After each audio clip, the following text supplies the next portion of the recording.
भाग 1। समय से पहले जब ब्रह्मांड मौन था, जब कुछ भी नहीं था, ना दिन ना रात्रि, ना जीवन ना मृत्यु, ना पृथ्वी ना आकाश, सिर्फ मौन था। गहराई में डूबा हुआ सघन और निराकार मौन, वही मौन जिसे वेदों ने कहा नासदासीनो सदासी तदानी, ना असत था ना सत। उस समय बस वह था जो कहा नहीं जा सकता, और वहीं से जन्मा काल। पर यह वह काल नहीं था जिसे घड़ी मापती है। यह वह मूलभूत ऊर्जा थी जो आदि शक्ति की गति को, ब्रह्मा के विचारों को और विष्णु के स्वप्नों को भी निगल जाती है। और उस काल के भीतर छिपा था एक रहस्य जो समय को निगल सके, जिसे शिव कहा गया। लेकिन यह शिव भी वह नहीं था जिसे त्रिशूल, चंद्र और गंगा के साथ हम जानते हैं। यह था निर्गुण, निराकार, निश्चल, जो केवल मौन में था। और उस मौन के गर्भ में वो जो समय को पी जाए, वो जो काल का भी अंत हो, वो भैरव था। जब आदि तत्व एक साथ कांप उठे और ब्रह्मा ने नेत्र खोले, तो सृष्टि में गति आई। समय ने चलना सीखा, जीवन ने सांस ली। पर तभी हर गति के साथ एक सीमा जुड़ गई, हर जीवन के साथ एक मृत्यु, हर दिन के साथ एक रात्रि, हर यश के साथ एक विनाश। इस संतुलन को कोई साधता नहीं था तब तक, क्योंकि समय को चलाने वाला, उसे रोकने वाला और जब आवश्यकता हो निगल जाने वाला अभी जागा नहीं था। वह जब प्रकट होता है तो सृष्टि कांप उठती है, देवता मौन हो जाते हैं और मृत्यु स्वयं भी प्रार्थना करने लगती है। भैरव की उपस्थिति ध्वनि से नहीं, अभाव से अनुभव होती है। जब अचानक हवा थम जाए, जब कोई घड़ी चलना बंद कर दे, जब मृत्यु सामने खड़ी हो और फिर पीछे हट जाए, तो जानो वहाँ काल भैरव की छाया है। उन्हें न आंखों से देखा जा सकता है, न मन से समझा जा सकता है। भैरव को केवल अनुभव किया जा सकता है। कहते हैं एक समय शिव ध्यान में थे, ना त्रिशूल था ना नंदी, सिर्फ अंतरिक्ष था और शिव की चेतना। तब एक हलचल हुई, समय की गति ने एक गलती कर दी, किसी देव ने मर्यादा तोड़ी, और तभी उस शिव की भ्रिकुटी से एक ऊर्जा निकली, काली, प्रचंड, उग्र, जिसमें अग्नि भी थरथरा जाए। और वही ऊर्जा बनी भैरव। क्या आपने कभी सोचा है क्यों शिव के इतने शांत रूपों में एक ऐसा रूप है जो उग्र है? क्यों एकमात्र भैरव ही हैं जिन्हें शराब, मांस और रक्त भी चढ़ाया जाता है? क्यों भैरव के मंदिर रात्रि में बंद हो जाते हैं? क्या आज भी काल भैरव किसी शहर की गलियों में गश्त करते हैं? उत्तर मिलेगा, पर तब जब आप भी काल के पार जाने को तैयार हो। तो अब जब आप सोने जाएं, तो यह जानकर जाएं कि समय के पार भी एक निगाह है जो सब देख रही है, जो काल की परछाई में चल रही है। वो है भैरव, शिव का वह रूप जो समय को निगलकर शांति लौटा देता है। सुप्रभात नहीं, सुप्रभु काल भैरव। भाग 2। 5वां सिर ब्रह्मा का अपराध। सृष्टि का आरंभ हुआ। ब्रह्मा ने नेत्र खोले, 4 दिशाओं में देखा, पूर्व, पश्चिम, उत्तर, दक्षिण, और हर दिशा से प्रकट हुए 4 मुख। पर वह संतुष्ट नहीं हुए, क्योंकि उन्होंने अभी देखा नहीं था ऊपर। और जब उन्होंने ऊपर की ओर दृष्टि डाली, उन्हें वहां भी एक दिशा दिखी, आकाश की ओर, और उसी ओर झांकती उनकी पांचवी दृष्टि उनकी इच्छा बन गई। यहीं से आरंभ हुआ ब्रह्मा का अपराध। कहते हैं यह पांचवा मुख अहंकार से जन्मा, जिसका लक्ष्य सृजन नहीं, स्वयं को ईश्वर से भी ऊंचा सिद्ध करना था। शिव मौन थे, पर मौन सब कुछ देख रहा था। उन्होंने देखा कि ब्रह्मा, जो केवल रचना के लिए उत्पन्न हुए थे, अब स्वयं को ही ईश्वर मान बैठे थे। शिव ने चेताया नहीं, समय दिया, पर ब्रह्मा की अहंकार की ज्वाला धीरे धीरे ब्रह्मांड में फैलने लगी। और तब वो मौन टूटा। भैरव प्रकट हुए। ना शंख, ना घंटा, ना अग्नि, ना अश्रु, बस एक काली छाया जो ब्रह्मा के पांचवें मुख की ओर बढ़ी। ब्रह्मा ने देखा, पर अब देर हो चुकी थी। भैरव ने कोई शस्त्र नहीं उठाया, कोई गर्जना नहीं की। उन्होंने बस देखा, और ब्रह्मा का पांचवा मुख भस्म हो गया। क्या वह आग थी? क्या वह समय था या महाशून्यता? किसी को नहीं पता। पर जब वह मुख गिरा तो ब्रह्मा कांप उठे। उनकी चेतना में पहली बार भय प्रवेश कर गया। भैरव का नाम ही है भयंकर, जो डर से नहीं डरता, वह भी भैरव के सम्मुख कांप उठता है। लेकिन क्या आप जानते हैं भैरव ने यह क्यों किया? यह सिर्फ दंड नहीं था, यह था संतुलन। क्योंकि जब कोई सृजन करता स्वयं को विधाता मानने लगे, तो विनाश का स्वरूप जन्म लेता है। और यह स्वरूप शिव से नहीं, शिव की भ्रिकुटी से निकलता है, जिसमें न तो करुणा है न मोह। भैरव ने केवल मुख ही नहीं हटाया, ब्रह्मा के भीतर उस दोष को भी भस्म किया जो समस्त ब्रह्मांड को असंतुलित कर सकता था। और क्या आप जानते हैं उसके बाद क्या हुआ? भैरव के हाथ में ब्रह्मा का सिर चिपक गया। हाँ, वह खोपड़ी जो उन्होंने जलाई नहीं, उसे पकड़े हुए ब्रह्महत्या के पाप से बंध गए। क्यों? क्योंकि ब्रह्मा यद्यपि दोषी थे, फिर भी सृजन करता थे। और भैरव का कर्म यद्यपि धर्म था, फिर भी वह संहार था। और तभी आरंभ हुई भिक्षाटन लीला। भैरव एक नग्न योगी के रूप में खाली कटोरे उस ब्रह्मा की खोपड़ी को लेकर गली भिक्षा मांगने लगे। कोई उन्हें पहचान न पाया, कोई उनका भय सहन न कर सका। पर क्या यह दंड था? नहीं, यह तप था, अपने ही कर्म से मुक्ति का। और इस यात्रा का अंतिम पड़ाव बना उज्जैन, जहां वह खोपड़ी अचानक पृथ्वी पर गिर पड़ी। और वहीं से जन्मा काल भैरव मंदिर, जहां आज भी समय अपना शीश नवाता है। अब बताइए, क्या आज भी कोई ईश्वर अपने कर्म के लिए भिक्षा मांगता है? शायद नहीं, पर भैरव मांगते हैं, क्योंकि वह संहार भी धर्म के लिए करते हैं और तब भी स्वयं पर लागू करते हैं। यही है उनका रहस्य। वे न्याय करते हैं, पर दंड को स्वयं सहते हैं। वे समय से परे हैं, पर हर पल को नियंत्रित करते हैं। वे अंधकार हैं, पर भीतर सच्चा प्रकाश लिए हुए। और जब आप उनकी ओर देखेंगे, तो शायद पहली बार आप अपनी ही छाया से डर जाएं, क्योंकि भैरव आपके बाहर नहीं, आपके भीतर छिपे समय को भी जानते हैं। भाग 3। भिक्षाटन। जब ईश्वर भिक्षुक बना, भैरव खड़े थे, हाथ में ब्रह्मा का कटे हुए सिर की खोपड़ी।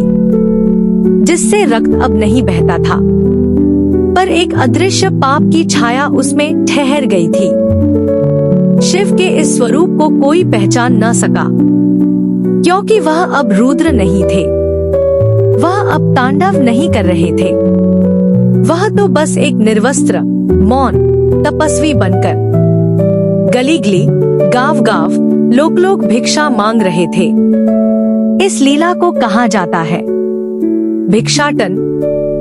क्यों मांग रहे थे भिक्षा? क्यों शिव को, जो त्रिनेत्रधारी है, जो स्वयं काल को निगल सकते हैं, उन्हें भूखे भिक्षुक की तरह घूमना पड़ा? यह प्रश्न वही पूछता है जो शिव को केवल देवता समझता है, पर जो उन्हें तपस्वी जानता है, वह समझता है यह यात्रा पाप से मुक्ति की नहीं, बल्कि धर्म को सिद्ध करने की थी। क्योंकि जब न्याय के नाम पर भी अत्यधिक शक्ति का प्रयोग होता है, तो उसका भार उस शक्ति को उठाना पड़ता है।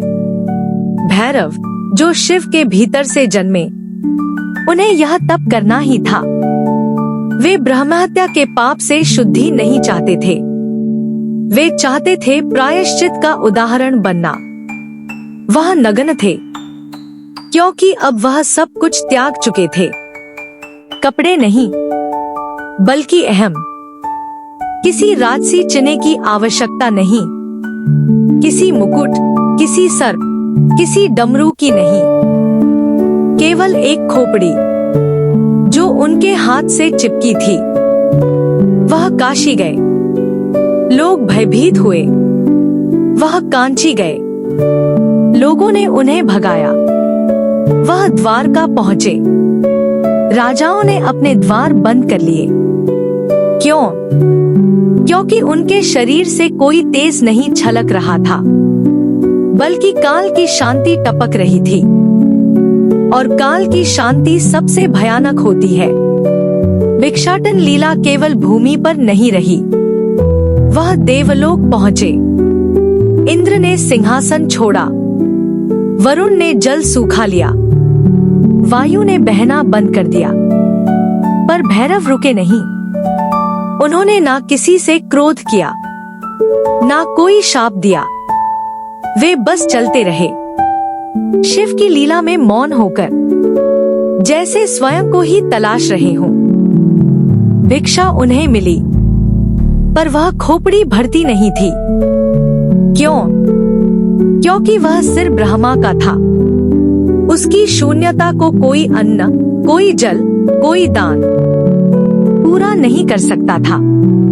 यह प्रतीक था, जब कोई अपराध ब्रह्मांड के संतुलन को छूता है, तो उसकी क्षमा भी तब से ही संभव है। कहते हैं, अंत में जब भैरव उज्जैनी पहुंचे, तभी वह कटोरा, वह ब्रह्मा की खोपड़ी भूमि पर गिर गई और वहीं बना काल भैरव का पवित्र स्थान, जहां आज भी लोग शराब चढ़ाते हैं, ना कि पूजन की सामग्री। क्यों? क्योंकि वहां पूजा नहीं, स्वीकृति होती है कि ईश्वर भी यदि मर्यादा लांघे, तो उन्हें भी भटकना पड़ता है। भैरव की यह यात्रा केवल बाहर की नहीं थी, यह एक आंतरिक यात्रा थी, शिव से भी आगे जाने की, उनकी अपनी ही छाया को देखने की। और जब एक ईश्वर अपनी सीमा स्वीकार करता है, तो वह केवल ईश्वर नहीं रह जाता, वह धर्म का प्रतिरूप बन जाता है।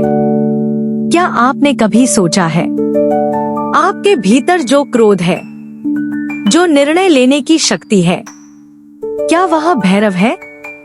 क्या आपने उसे भिक्षा दी है, या वह अब भी आपके भीतर भटक रहा है? उत्तर पाने की आस में शायद अगली बार जब आप नींद में हो और एक छाया दिखे जो खोपड़ी थामे चल रही हो, तो चौंकिए मत, वह कोई और नहीं, आपके ही भीतर का भैरव हो सकता है। भाग 4 उज्जयिनी जहाँ समय रुक जाता है। जिसने काल को जिया है वह जानता है समय का कोई एक रेखा नहीं होती, वह गोल है, घूर्णन करता है। और कुछ स्थान ऐसे हैं जहाँ यह रुक जाता है। ऐसा ही एक स्थान है उज्जयिनी। उज्जयिनी केवल एक तीर्थ नहीं, यह समय की नाभि है। यहाँ की भूमि में नदियां उल्टी बहती हैं। यहाँ ब्रह्मांड की गणनाएं हर दूसरे स्थान से अलग चलती हैं। यही वह जगह है जहाँ काल भैरव ने अपनी भिक्षाटन यात्रा समाप्त की, जहाँ ब्रह्मा की खोपड़ी भूमि पर गिर पड़ी, जहाँ शिव के भैरव रूप को विराम मिला। पर क्यों उज्जैन, क्यों नहीं काशी या कैलाश? उत्तर छुपा है स्वयं समय की जड़ों में। पौराणिक ग्रंथों में लिखा है उज्जयिनी वह स्थान है जहाँ शिव स्वयं काल के नियंत्रण में नहीं, बल्कि काल उनके अधीन है। यहाँ है महाकाल, कालों के भी काल। यहाँ वह नहीं मरता जो समय से बंधा हो, बल्कि वह अमर होता है जो समय से परे हो जाए। यही कारण है कि काल भैरव को यहाँ नगर रक्षक माना गया।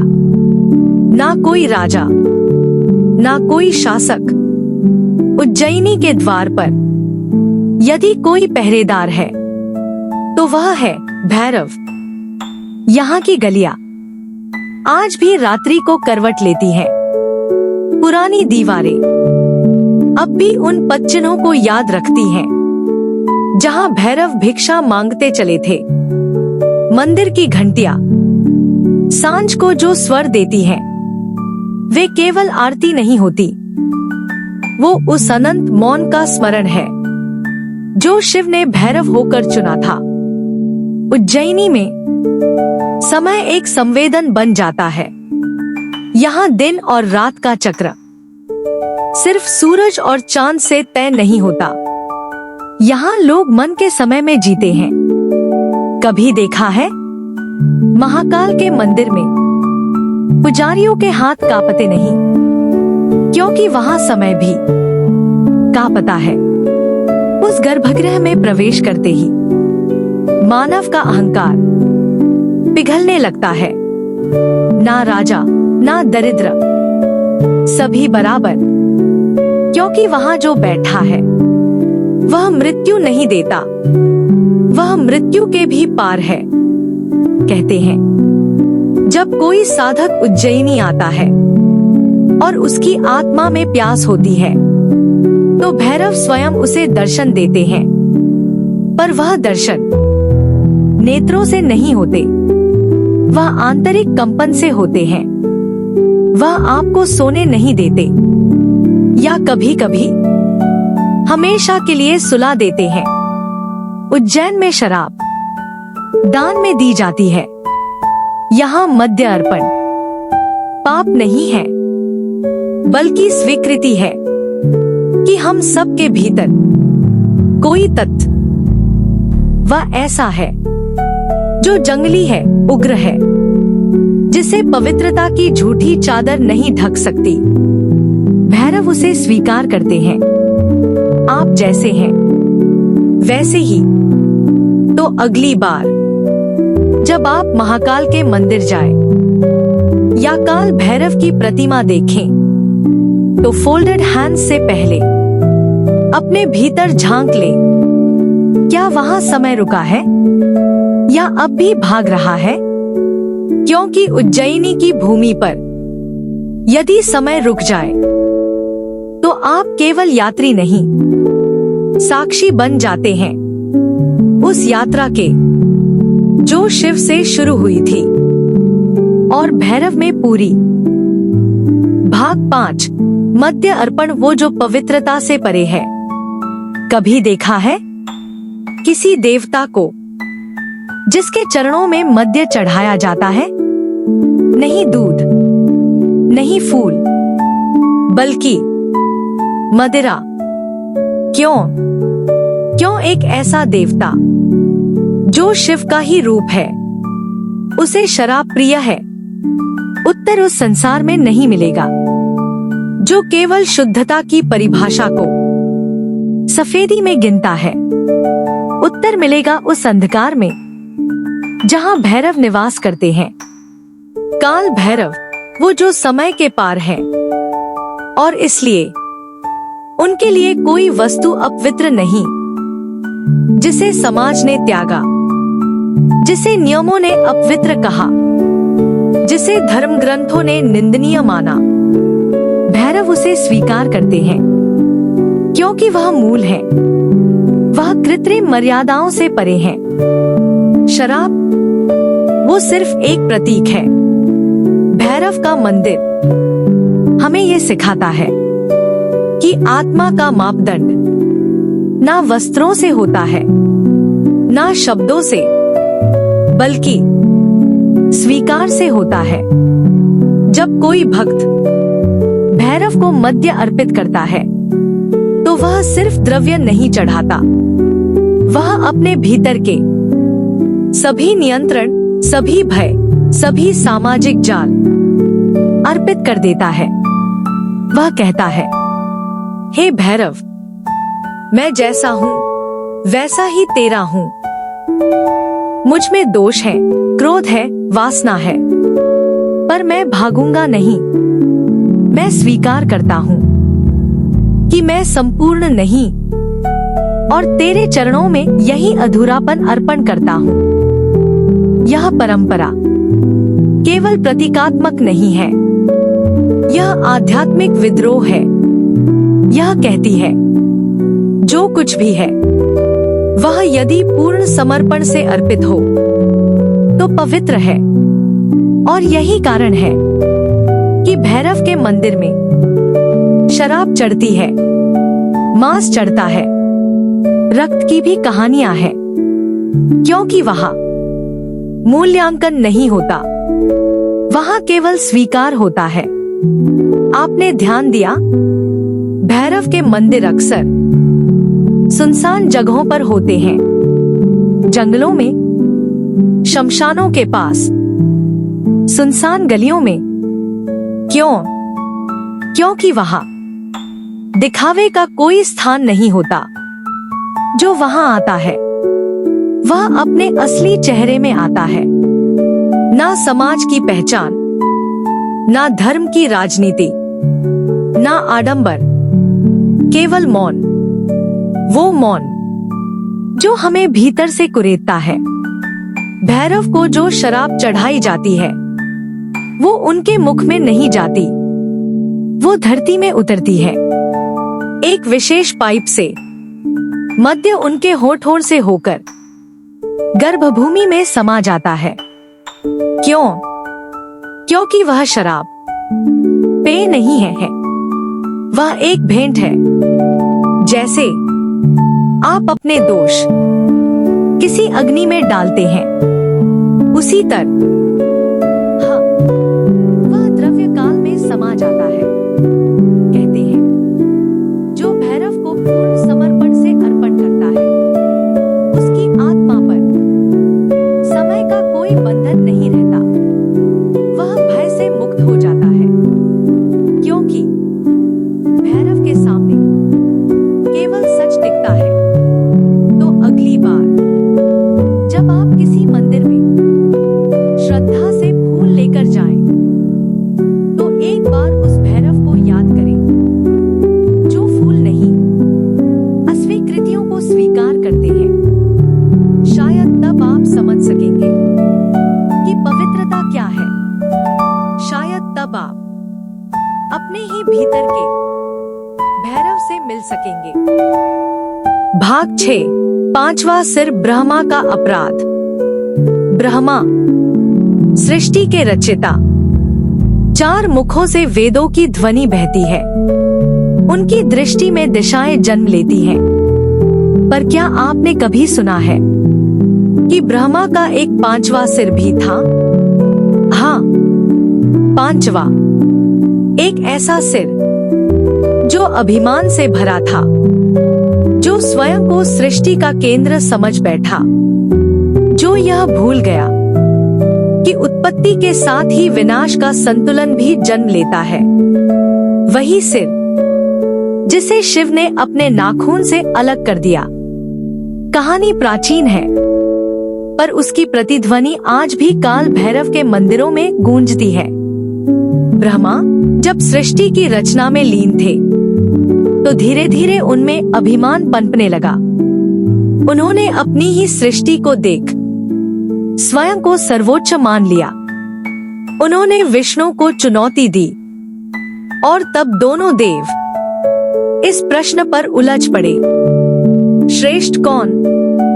तब एक अनंत अग्निशिला प्रकट हुई, एक प्रकाश स्तंभ जो ऊपर भी अनंत नीचे भी अनंत था। विष्णु वराह रूप में नीचे उतरे, ब्रह्मा हंस बन ऊपर उड़ चले, पर अंत ना मिला। विष्णु लौट आए और सत्य स्वीकारा, पर ब्रह्मा उन्होंने झूठ कह दिया। उन्होंने एक केतकी फूल को साक्षी बनाया कि उन्होंने उस प्रकाश का अंत देख लिया। यह झूठ ब्रह्मा के 5वें सिर का फल था।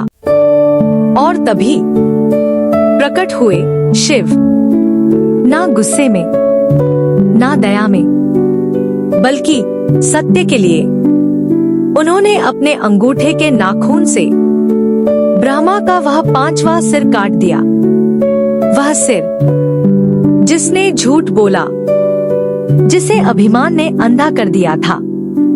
और तब शिव ने उस सिर को उठाया, पर वह सिर उनके हाथ से चिपक गया। कहते हैं ब्रह्महत्या का दोष उनके ऊपर लग गया।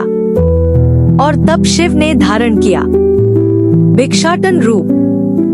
भिक्षा मांगते सिर कटे ब्रह्मा के कपाल को हाथ में लेकर वे नगनगर घूमे।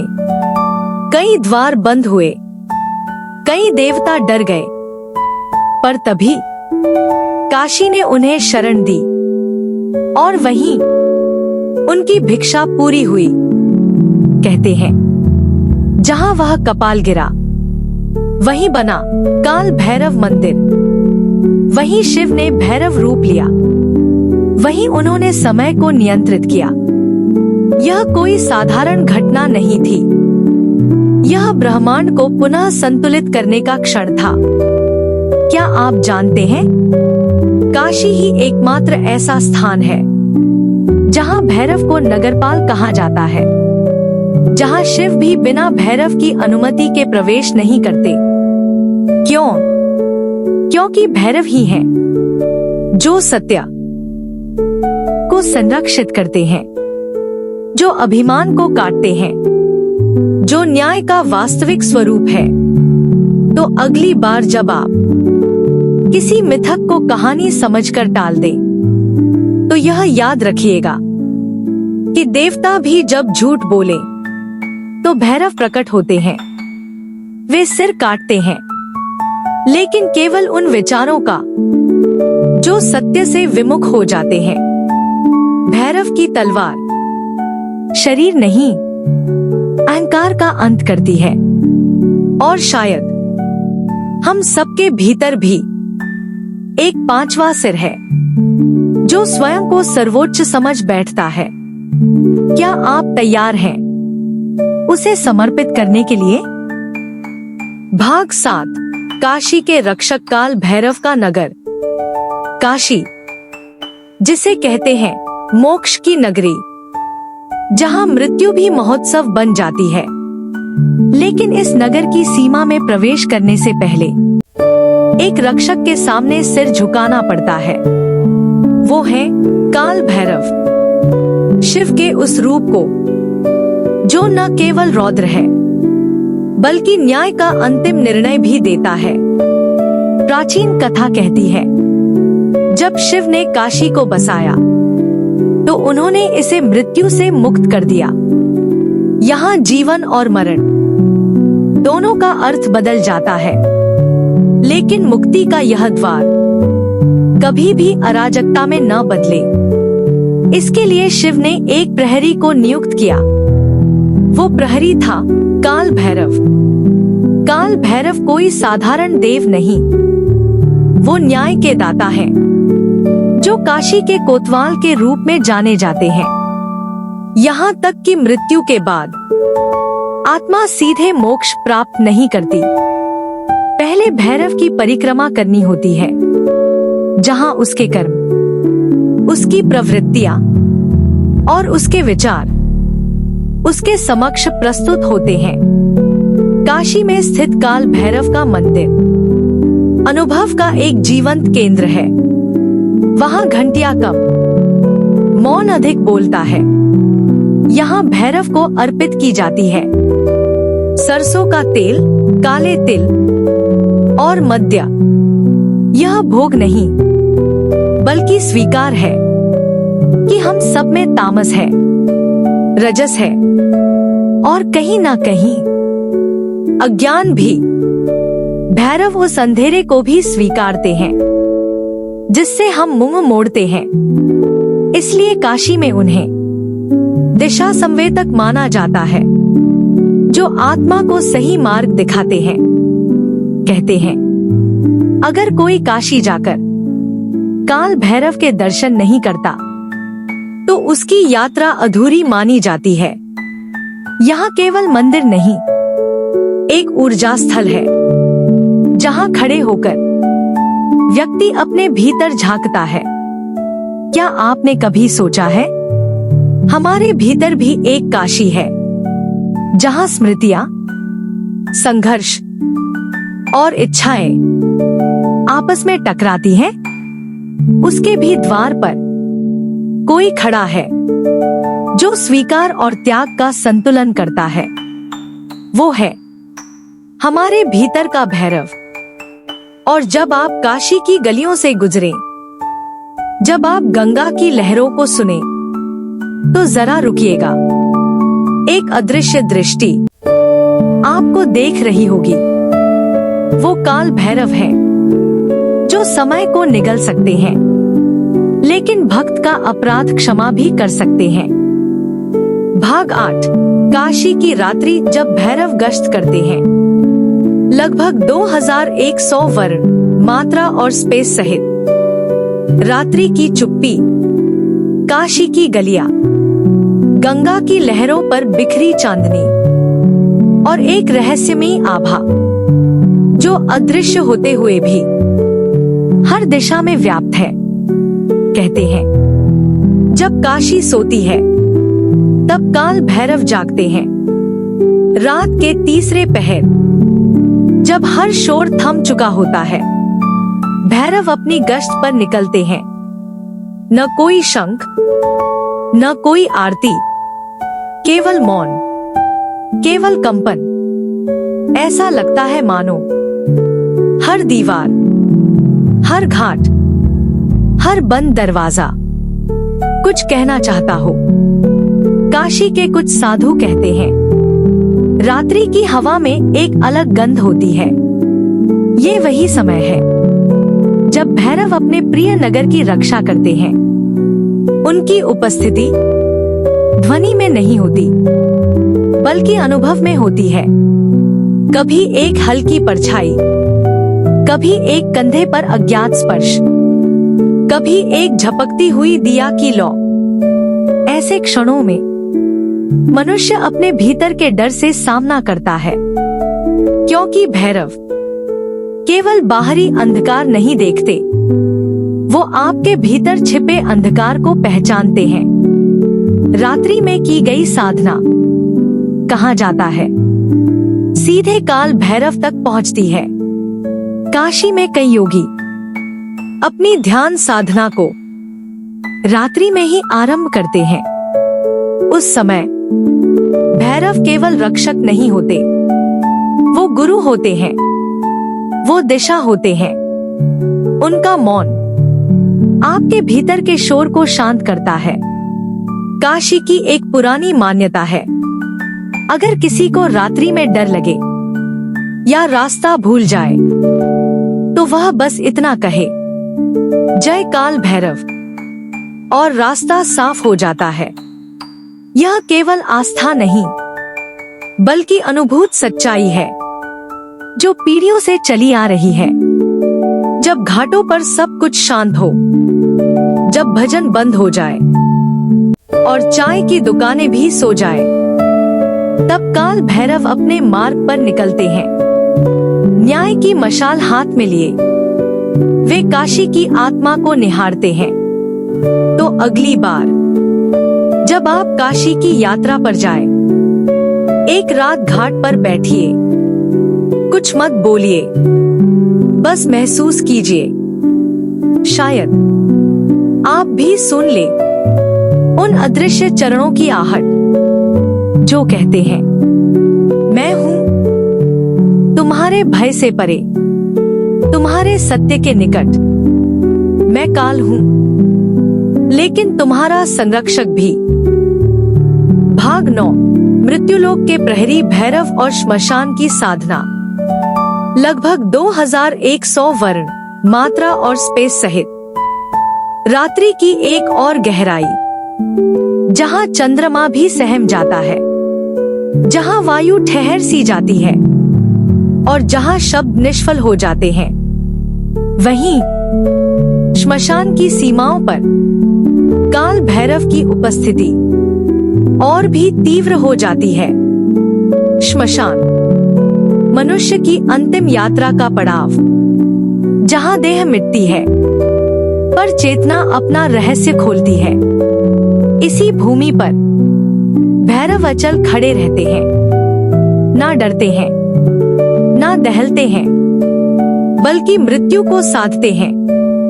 कहते हैं, श्मशान में केवल वो ही प्रवेश करे जो अपने भीतर का अंधकार देखने का साहस रखता हो। वहां न माया रहती है, न मोह, सिर्फ भैरव का मौन होता है, गूंजता हुआ, गहरा और रुद्र आत्मा को स्पर्श करता हुआ। अघोरी साधक इसी भूमि पर भैरव की साधना करते हैं। वो जान चुके होते हैं कि जीवन का वास्तविक सार मृत्यु के स्वीकार में है। भैरव उनकी रक्षा करते हैं, बाहरी शक्तियों से भी और भीतर की वासनाओं से भी। श्मशान में जलती चिता के पास कभी कभी एक काला कुत्ता दिखाई देता है, शांत, स्थिर और नजरें गहराई में डूबी हुई। कहते हैं, वह कोई साधारण पशु नहीं होता, वह भैरव का दूत होता है जो मृत्यु के पार देखने वालों की परीक्षा लेता है। इस साधना में न मंत्र होते हैं, न दिखावा, केवल मौन और निर्भयता। भैरव वहां गुरु है, परीक्षक भी है, और स्वयं वह शून्य है जिसे साधक ढूंढता है। कुछ प्राचीन ग्रंथों में लिखा गया है, जो श्मशान में काल को निहार सके वो जीवन के किसी भय से बंधा नहीं रहता। ऐसा ही एक साधक था, वेताल भट्ट। उसने श्मशान में 3 रात्रियां बिताई और अंतिम रात्रि में काल भैरव स्वयं प्रकट हुए। उसे आशीर्वाद मिला, भय तेरे लिए अब केवल एक विचार रहेगा, हकीकत नहीं। ऐसी ही कई अदृश्य कथाएं श्मशान की राख में बसी हुई हैं, जहां हर चिंगारी में एक कहानी जलती है, जहां हर राख का कण किसी साधक की सिद्धि बन चुका होता है। श्मशान भैरव का क्षेत्र है, क्योंकि वहां मृत्यु नहीं, मुक्ति होती है। वहां डर नहीं, बोध होता है। वहां अंत नहीं, शुरुआत होती है। तो अगली बार जब किसी शव यात्रा के समय आप मौन हो जाए, तो उसे केवल दुख की दृष्टि से मत देखिए। वो यात्रा काल भैरव के द्वार पर जाने की है, जहां आत। भाग 10। भैरव और रुद्र क्रोध के भीतर छिपा करुणा का बीज। लगभग 2100 वर्ण, मात्रा और स्पेस सहित रात्रि के उस क्षण में जब सब कुछ स्थिर हो जाता है, जब न हवा चलती है, ना पत्ते सरसराते हैं। तब एक ऊर्जा जागती है रुद्र की, और उसी रुद्र से जन्म होता है भैरव का। रुद्र वे नहीं जो केवल विनाश करते हैं, वो हैं वे जो संसार की सारी पीड़ा को अपने भीतर की ज्वाला में समेटते हैं। उनका क्रोध कभी भी अकारण नहीं होता।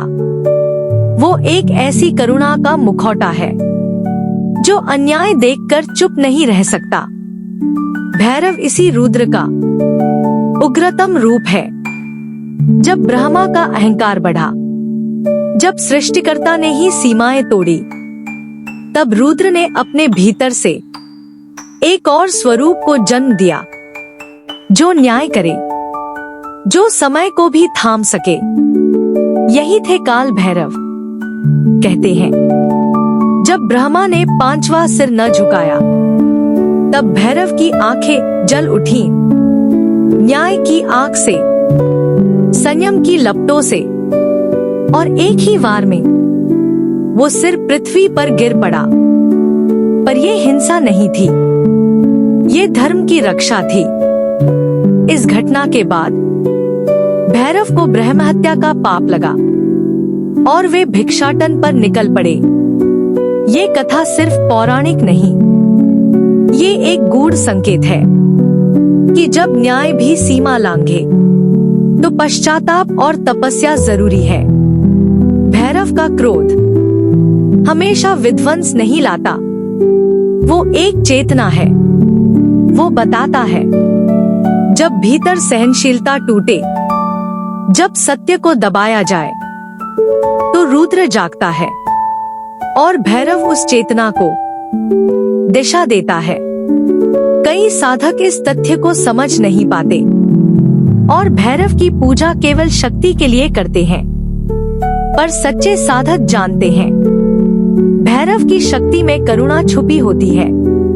वो हृदय के भीतर छिपी हुई दया को ज्वालामुखी की तरह बाहर लाते हैं। प्राचीन तंत्र ग्रंथों में लिखा है रुद्रस्य करुणा भैरवम विकसति, अर्थात रुद्र की करुणा जब फूट पड़ती है तब वह भैरव बन जाती है। ये दर्शन केवल आस्था नहीं है, ये जीवन की वो चाबी है जिससे हम अपने भीतर के असंयम और अन्याय को समझ सकते हैं। कभी क्रोध भी ध्यान है जब वो स्वार्थरहित हो, कभी उग्रता भी शांति है जब वो भीतर से जागे। और यही है भैरव की महिमा, जो रुद्र से जन्मे पर केवल संहारक नहीं बल्कि शुद्ध करने वाले भी हैं। वो डराने नहीं आए, वो जगाने आए। भाग 10। भैरव और रुद्र क्रोध के भीतर छिपा करुणा का बीज। लगभग 2100 वर्ण, मात्रा और स्पेस सहित रात्रि के उस क्षण में जब सब कुछ स्थिर हो जाता है, जब न हवा चलती है, न पत्ते सरसराते हैं, तब एक ऊर्जा जागती है रुद्र की, और उसी रुद्र से जन्म होता है भैरव का। रुद्र वे नहीं जो केवल विनाश करते हैं, वो हैं वे जो संसार की सारी पीड़ा को अपने भीतर की ज्वाला में समेटते हैं। उनका क्रोध कभी भी अकारण नहीं होता। वो एक ऐसी करुणा का मुखौटा है जो अन्याय देखकर चुप नहीं रह सकता। भैरव इसी रुद्र का उग्रतम रूप है।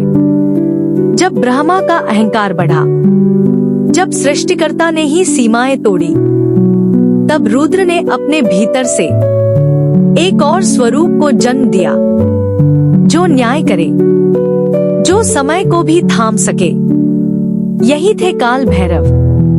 कहते हैं जब ब्रह्मा ने 5वां सिर न झुकाया, तब भैरव की आंखें जल उठीं। न्याय की आग से, संयम की लपटों से, और एक ही वार में वो सिर पृथ्वी पर गिर पड़ा। पर ये हिंसा नहीं थी, ये धर्म की रक्षा थी। इस घटना के बाद भैरव को ब्रह्म हत्या का पाप लगा और वे भिक्षाटन पर निकल पड़े। ये कथा सिर्फ पौराणिक नहीं, ये एक गूढ़ संकेत है कि जब न्याय भी सीमा लांघे तो पश्चाताप और तपस्या जरूरी है। भैरव का क्रोध हमेशा विध्वंस नहीं लाता, वो एक चेतना है। वो बताता है जब भीतर सहनशीलता टूटे, जब सत्य को दबाया जाए तो रुद्र जागता है और भैरव उस चेतना को दिशा देता है। कई साधक इस तथ्य को समझ नहीं पाते और भैरव की पूजा केवल शक्ति के लिए करते हैं, पर सच्चे साधक जानते हैं भैरव की शक्ति में करुणा छुपी होती है। वो हृदय के भीतर छिपी हुई दया को ज्वालामुखी की तरह बाहर लाते हैं। प्राचीन तंत्र ग्रंथों में लिखा है, रुद्रस्य करुणा भैरवम विकसति, अर्थात रुद्र की करुणा जब फूट पड़ती है तब वह भैरव बन जाती है।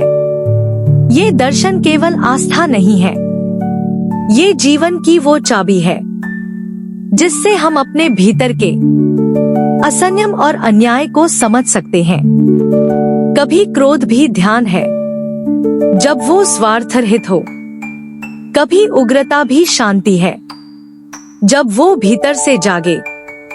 और यही है भैरव की महिमा, जो रुद्र से जन्मे पर केवल संहारक नहीं बल्कि शुद्ध करने वाले भी हैं। वो डराने नहीं आए, वो जगाने आए। भाग 11, भैरव का सप्तमुख 7 स्वरूपों में छिपे रहस्य। लगभग 2100 वर्ण, मात्रा और स्पेस सहित जब हम काल भैरव कहते हैं तो केवल एक ही रूप हमारी कल्पना में आता है, उग्र नेत्रों वाला, कपालमाल पहने, विनाशक रूप। पर क्या आप जानते हैं भैरव केवल एक नहीं है, उनके 7 दिव्य स्वरूप हैं जिन्हें कलेक्टिवली कहते हैं सप्त भैरव। ये सप्तमुख केवल भिन्न भिन्न रूप नहीं बल्कि जीवन के 7 आयामों को दर्शाते हैं, सुरक्षा, ज्ञान, विवेक, समय, मृत्यु, आकाश और जागृति। हर स्वरूप एक रहस्य समेटे हुए है। एक अस्नांग भैरव जो आत्मा की रक्षा करते हैं। जब मन भयभीत होता है तब यह भैरव मन को स्थिर करते हैं। 2 चंड भैरव जिनका रूप अग्नि के समान है, ये नकारात्मकता और भय के संहारक हैं। 3 कपाल भैरव जिनके गले में नरकंकालों की माला है, ये मृत्यु के पार जाने वाले द्वारपाल हैं। इनके ध्यान से मृत्यु का भय मिटता है। 4 क्रोध भैरव, इनका नाम क्रोध हो सकता है पर ये संयम की सीख देते हैं। इनका ध्यान हमें बताता है असली शक्ति वही है जो क्रोध में भी विवेक न खोए। 5 रुक्त भैरव, ज्ञान और कला के रक्षक। इनकी साधना से वाणी में मधुरता और संगीत में गहराई आती है। 6 उन्मत्त भैरव जो हमें भौतिक मोह से मुक्त करते हैं। इनकी ऊर्जा हमें मैं और मेरा से बाहर ले जाती है। 7 संहार भैरव जिनकी पूजा से अज्ञान का अंत होता है, ये अंधकार में प्रकाश का संचार करते हैं। इन 7 स्वरूपों की उपासना हमें संपूर्ण रूप से संतुलन प्रदान करती है, शरीर, मन और आत्मा में। तंत्र ग्रंथों में कहा गया है, सप्तमुखं ध्यायेत् भैरवं सप्तधारा जीवनस्य, अर्थात जो सप्त भैरव का ध्यान करता है वो जीवन की 7 धाराओं को समझ पाता है। जैसे सप्ताह के 7 दिन, सप्त रंग, सप्त स्वरस, वैसे ही भैरव के 7 रूप हैं जो जीवन के हर कोने को छूते हैं। आज उज्जैन में भी भैरव के इन स्वरूपों की छाया है। भले ही वहाँ केवल काल भैरव प्रतिष्ठित हो, लेकिन साधक जानते हैं हर दिन एक नया भैरव हमें भीतर से पुकारता है। सवाल ये नहीं कि कौन सा भैरव हमारे साथ है, सवाल ये है क्या हम सुन पा रहे हैं। भाग 12 भैरव तंत्र जो ब्रह्मांड की धड़कन को साधता है। लगभग 2100 वर्ण, मात्रा और स्पेस सहित रात्रि की गहराइयों में जब सब कुछ शांत होता है, तब भी एक कंपन चलता रहता है। ध्वनि का, ऊर्जा का एक अदृश्य स्पंदन जो ब्रह्मांड को जीवित रखता है। यही है तंत्र, और इसी की धुरी पर विराजते हैं भैरव। भैरव तंत्र कोई डरावनी साधना नहीं, बल्कि यह है एक प्राचीन विज्ञान जो ध्वनि, ध्यान और श्वास के माध्यम से व्यक्ति को अनंत से जोड़ता है। इस रहस्य में पथ की शुरुआत होती है एक प्रश्न से, मैं कौन हूँ, और इसका उत्तर मिलता है भैरव तंत्र के उन 112 सूत्रों में, जिन्हें कहते हैं विज्ञान भैरव तंत्र। एक अद्भुत ग्रंथ जहां शिव देवी पार्वती को ध्यान और जागृति के रहस्य सिखाते हैं। जहां शिव कहते हैं, हे देवी, ध्यान वहां नहीं है जहां शब्द है, ध्यान वहां है जहां शून्यता है। कुछ प्रसिद्ध सूत्र, श्वास के मध्य में रुक जाओ, वहां आत्मा प्रकट होती है। जब कोई शब्दंत हो और अगला न शुरू हो, उस मौन में प्रवेश करो। स्वर और नाद के बीच का अंतराल तुम्हें स्वयं शिव तक पहुंचा सकता है। यही कारण है कि भैरव साधना में नाद योग का विशेष महत्व है। एक साधक अपने भीतर की ध्वनि को सुनता है, जो पहले कंपन बनती है, फिर मौन, और अंततः शिव कहते हैं। जो भैरव तंत्र को साध ले, वो मृत्यु से नहीं डरता, क्योंकि उसने जान लिया होता है मृत्यु केवल शरीर की है, आत्मा तो शिव स्वरूप है। भैरव तंत्र में शक्ति है मन के बंधनों को तोड़ने की। यह केवल साधना नहीं, बल्कि एक अनुभव है जहां आप ब्रह्मांड की धड़कन को अपने भीतर महसूस करते हैं। तो जब अगली बार आप आंखें बंद करें और श्वास को सुने, तो जानिए विज्ञान भैरव तंत्र आपके भीतर जाग रहा है। भाग 13 मदिरा और महाशून्यता। उज्जैन के भैरव को शराब क्यों चढ़ती है। लगभग 2100 वर्ण, मात्रा और स्पेस सहित उज्जैन के हृदय में, जहां समय थमा सा लगता है, वहां एक मंदिर है जहां हर दिन एक रहस्य पलता है। काल भैरव मंदिर, एकमात्र ऐसा स्थान जहां भक्त शराब का प्याला चढ़ाते हैं, और चमत्कार ये कि वो शराब अपने आप गायब हो जाती है। पर प्रश्न उठता है, शिव के रौद्र रूप को मदिरा क्यों चढ़ती है। क्या यह विरोधाभास नहीं, या फिर इसमें छिपा है कोई गहरा तांत्रिक संकेत। पौराणिक मान्यता कहती है, जब भैरव ने ब्रह्मा का 5वां सिर काटा, तो उन पर ब्रह्महत्या का दोष लगा। वह दोष तभी शांत हुआ जब वे अवधूत रूप में उज्जैन पहुँचे। यहाँ उन्होंने स्वयं को समर्पित किया, शून्यता को, मृत्यु के पार की स्थिति को। वहीं पर उन्होंने उस चेतना को धारण किया जहां संसार की विकृति भी पवित्र हो जाती है। मदिरा, जिसे सामान्यतः नशा माना जाता है, भैरव के लिए है प्रस्तुति आत्मनाश की। मैं अपना अहं, अपना शुद्ध शुद्ध का भेद तुम्हारे चरणों में अर्पित करता हूँ। तांत्रिक दृष्टि से देखा जाए तो यह शराब नहीं बल्कि है मद का प्रतीक। मद यानी अहंकार, मद यानी मन की विकृति, जिसे जब साधक समर्पण के साथ भैरव को देता है तो वह उसी क्षण शुद्ध हो जाता है। भैरव जो शव पर बैठने वाले देव हैं, जो श्मशान को मंदिर बनाते हैं, उनके लिए शराब का प्याला केवल एक द्रव्य नहीं बल्कि है महाशून्यता का एक प्रतीक। भक्त कहते हैं जब वो प्याला चढ़ाते हैं तो देखते हैं वो धीरे धीरे खाली हो जाता है।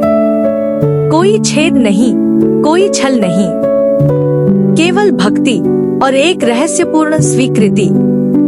शायद इसीलिए उन्हें कहते हैं उज्जैन का कोतवाल, क्योंकि वे ही हैं जो पाप और पुण्य के भेद के परे हृदय की सच्चाई को देखते हैं। तो अगली बार जब आप काल भैरव के सम्मुख खड़े हों और शराब का प्याला चढ़ाएं, तो याद रखिए आप केवल द्रव्य नहीं दे रहे बल्कि अपने भीतर के अहंकार, विकार और सीमाओं को समर्पित कर रहे हैं काल को। भाग 14, श्मशान का नाथ, जहां भैरव मुस्कुराते हैं। लगभग 2100 वर्ण, मात्रा और स्पेस सहित रात की चुप्पी में जब हवाओं में राख उड़ती है और चिता की ज्वाला क्षीण होने लगती है, वहीं बैठा होता है एक देव जो मृत्यु से नहीं डरता। वह ना शिव है ना विष्णु, वह है भैरव, श्मशान का नाथ, जो चिता की भस्म को भस्मासुर की तरह गले लगाता है। आपने सुना होगा देवता पर्वतों पर विराजते हैं, राजमहलों में पूजे जाते हैं, लेकिन काल भैरव श्मशान में निवास करते हैं। क्यों? क्योंकि वहीं मोह टूटता है, देह का अभिमान जलता है और बचता है केवल शुद्ध अस्तित्व। भैरव वहां रहते हैं जहां कोई रुकना नहीं चाहता, क्योंकि वे मृत्यु के भय से नहीं भागते बल्कि उसे ही साधना का द्वार मानते हैं। तंत्र कहता है जो श्मशान में बैठकर मौन होकर भैरव को पुकारता है वो आत्मा का वास्तविक स्वामी बन जाता है। यह स्थान डर का नहीं बल्कि उदात्तता का है। जहां शरीर जलता है वहां मिथ्या भी भस्म होती है और उसी भस्म से भैरव का तिलक होता है। भैरव मुस्कुराते हैं जब एक साधक मृत्यु को गले लगाता है, जब उसे कोई भय नहीं रहता, जब वह संसार के सभी बंधनों को श्मशान की राख में छोड़ आता है।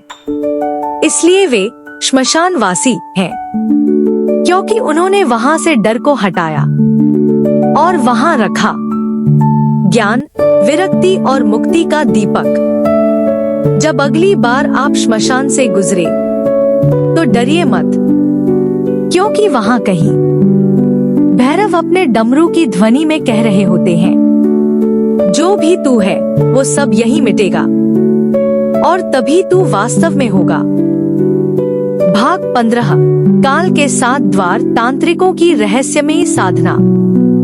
लगभग 2100 वर्ण, मात्रा और स्पेस सहित अरण्य के सन्नाटे में जहां ना दीप जलते हैं ना मंदिर की घंटियां सुनाई देती, वहीं कहीं 7 द्वारों वाला काल का संसार छिपा है। इन 7 द्वारों से गुजरते हैं वो साधक जो भैरव की साधना में उतरते हैं, न केवल शरीर से बल्कि आत्मा के स्तर पर।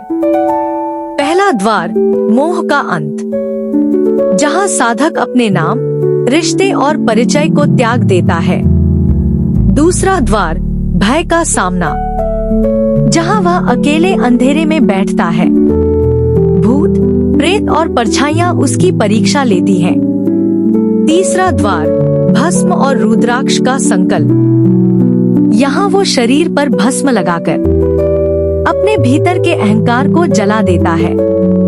चौथा द्वार, मौन की साधना, ना मंत्र ना शब्द, सिर्फ ध्यान और श्वास की लहरें। पांचवा द्वार, समय से परे जाना।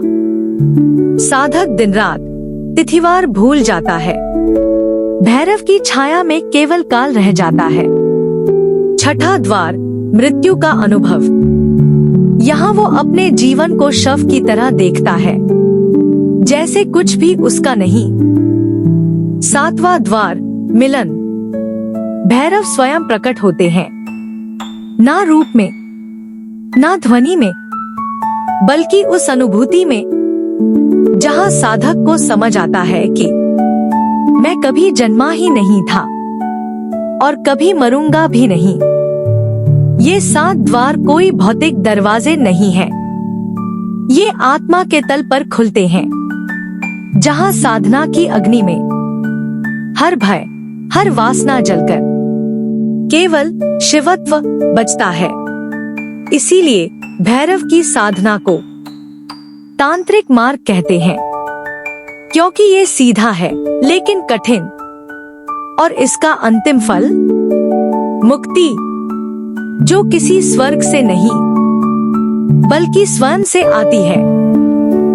भाग 16, भैरव का वाहन श्वान जो नायक है।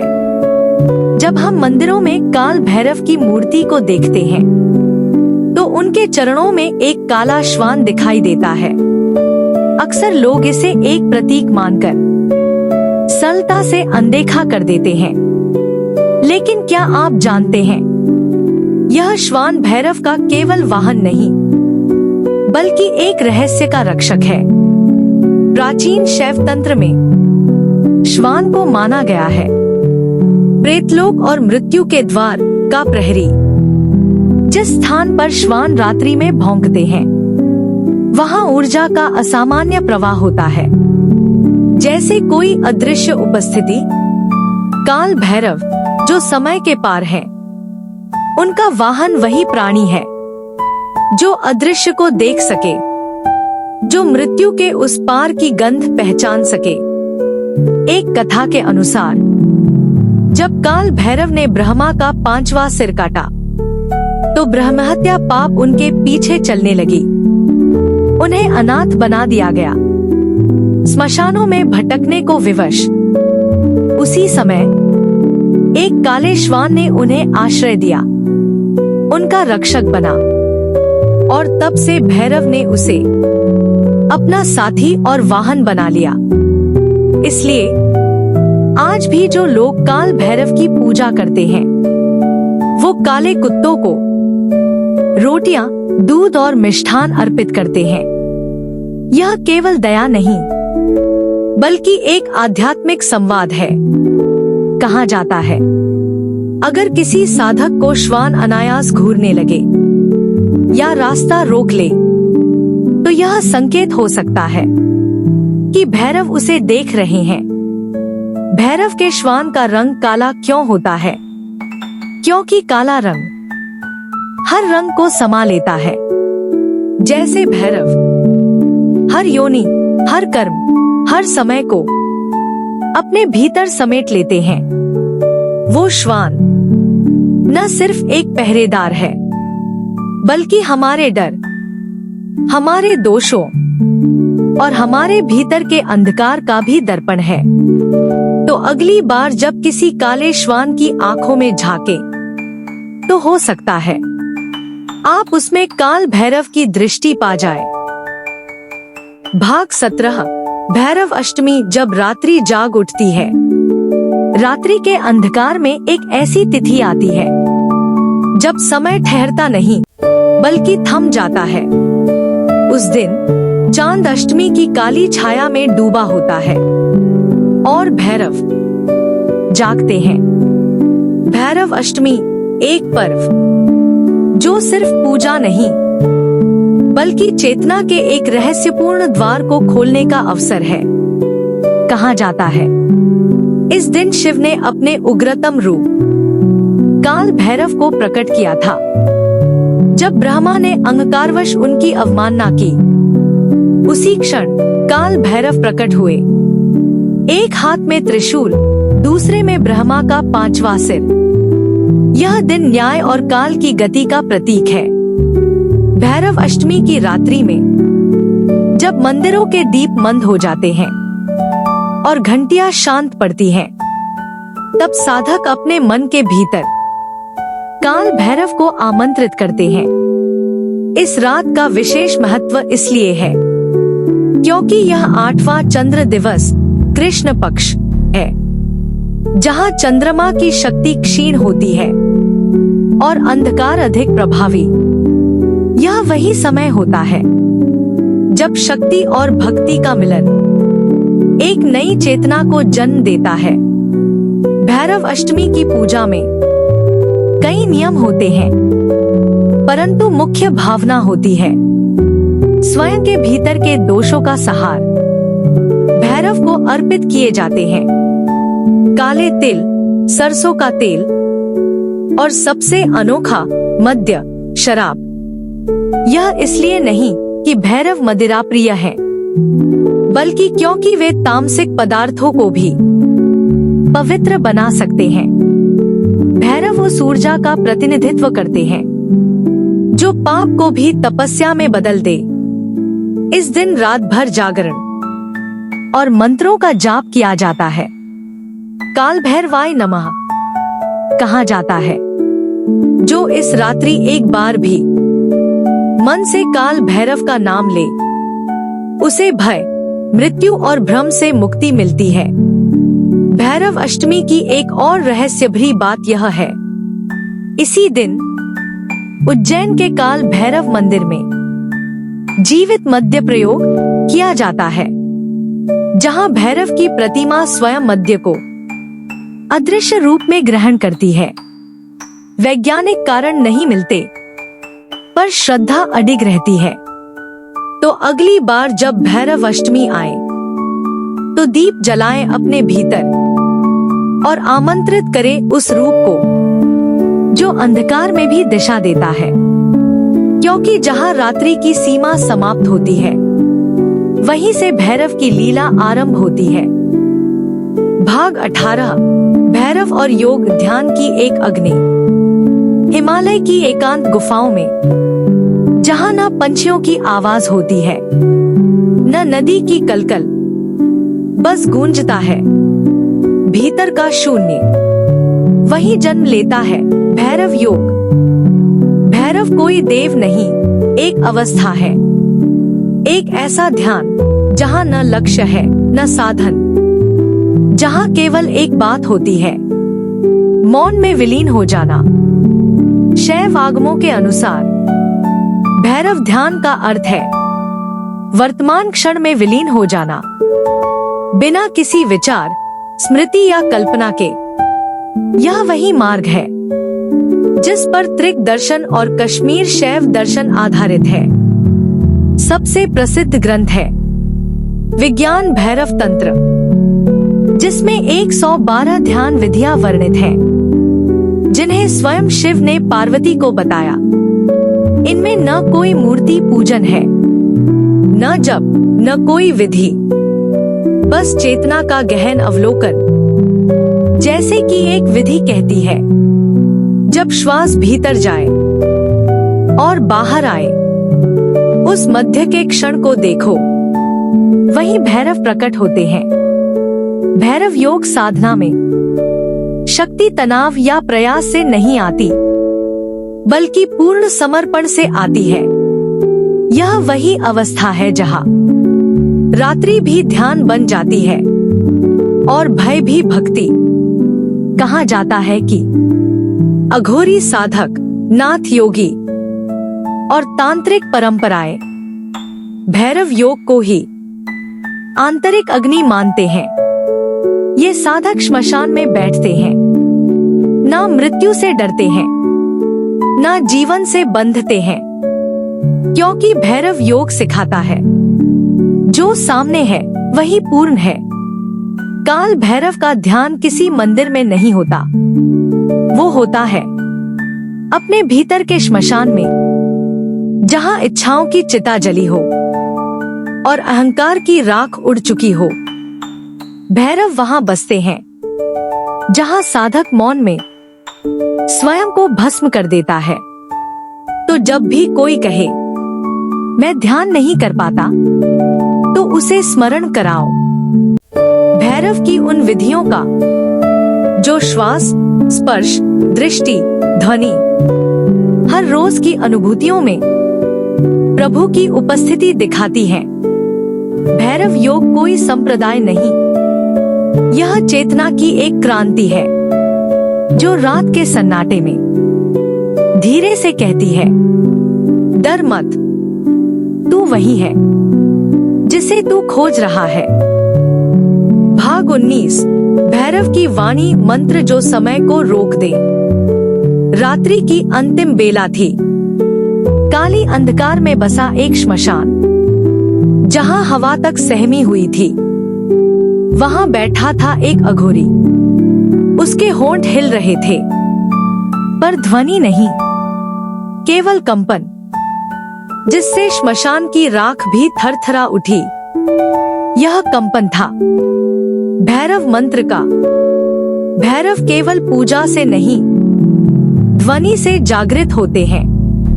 वो ध्वनि जो शब्द से परे है, जो समय को स्थिर कर देती है।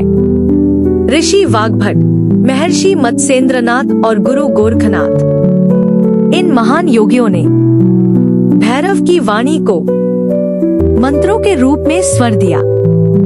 इन मंत्रों में न केवल शब्द हैं, बल्कि एक जीवंत चेतना जो साधक के अंदर अग्नि भर देती है। सबसे रहस्यमय मंत्रों में से एक है काल भैरवाय नमः। ये मंत्र सरल लग सकता है, परंतु साधना के गहन स्तर पर ये शब्द समय की धाराओं को मोड़ देते हैं। कहा जाता है, जब एक योगिनी ने इस मंत्र की 1,00,000 जाप की, तो उसे समय के बाहर भैरव का साक्षात्कार हुआ और वही क्षण उसके लिए अनंत बन गया। एक अन्य मंत्र, ह्रूं पटुकाय आपदुद्धारणाय कुरु फट स्वाहा। यह मंत्र संकटों को क्षण भर में नष्ट कर सकता है। इसे भैरव रक्षा मंत्र भी कहा जाता है। श्रद्धालुओं का मानना है कि जब इस मंत्र को पूर्ण विश्वास और शुद्धता से जपा जाए, तो भैरव स्वयं साधक के चारों ओर रक्षण चक्र बना देते हैं। इन मंत्रों में छुपा है नाद तत्व, एक दिव्य ध्वनि जो शरीर के भीतर सुषुम्ना नाड़ी में ऊर्जा प्रवाहित करती है। इसलिए भैरव के मंत्र सुनने से अधिक अनुभव करने के लिए होते हैं।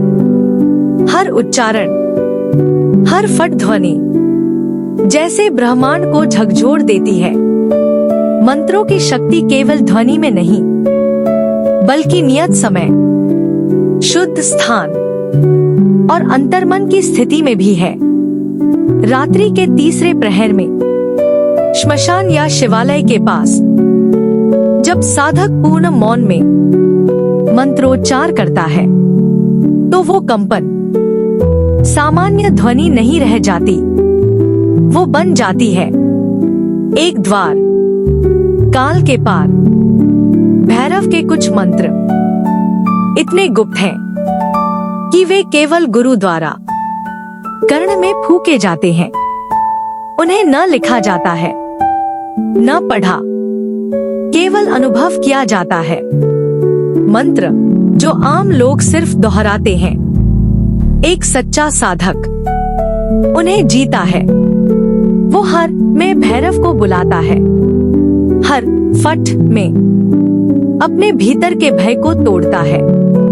इसलिए भैरव की वाण शब्द नहीं, जागरण है। वो तुम्हें जगाती है उस गहराई से जिसे तुमने स्वयं में कभी जाना ही नहीं।